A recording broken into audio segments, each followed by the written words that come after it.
I had a first cousin called Arthur McBride. He and I took a stroll down by the seaside. And now mark what followed and what did betide.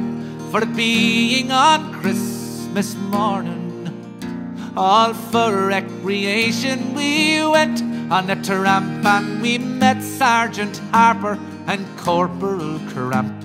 Likewise the wee drummer, intending to camp, for the day being pleasant and charming. Good morning, the sergeant did cry, and the same to you gentlemen we did reply. Sure we meant them no harm, instead to pass by, for it being on Christmas morning. Well now, says the sergeant, if you will enlist 10 guineas of gold, I'll slip in your fist, and a crown in the bargain to kick up the dust, and you'll drink to King's health in the morning. For a soldier he leads a very fine life, and he always is blessed with a charming young wife, and he pays all his debts without sorrow or strife, and he always looks pleasant and charming. And a soldier he always looks decent and clean, in the finest of clothing is constantly seen, while ye poor beggars go dirty and mean, as ye sup on thin gruel in the morning.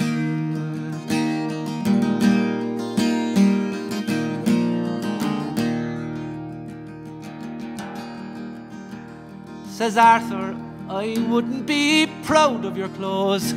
Sure you've only the lend of them, as I suppose, and you'd never change them one night, for you know if you did you'd be flogged in the morning. Now if we were such fools as to take your advance, it's all hazards and dangers you'd barter on chance, and you'd have no bother to send us to France, where we would be shot without warning.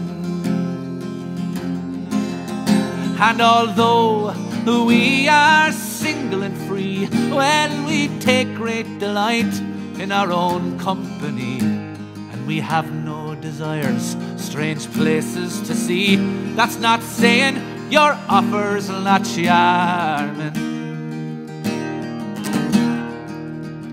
Well now, says the sergeant, I'll take no such chat, and I neither will take it from Spalpeen or Brat. Well, if you insult me with one other word, I'll chop off your heads in the morning. Ah, but Arthur and I, we took on the odds, and we gave them no chance to take out their swords. Our whacking the shillelagh came over their heads, and we paid them right smart in the morning. You see, we had no money, so we paid them in cracks, but we paid no respect to their two bloody backs, for we leathered them there like a pair of wet sacks, and we left them for dead in the morning.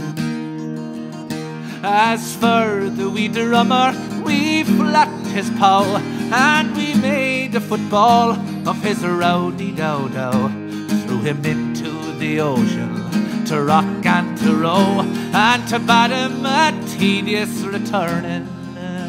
Well then, to conclude and to finish disputes, I obligingly asked if they wanted recruits, for we were the boys who'd give them hard clouts and bade them look sharp in the morning. Oh, me and my cousin, one Arthur McBride, as we went a-walking down by the seaside. And now mark what followed and what did betide, for it being on Christmas morn.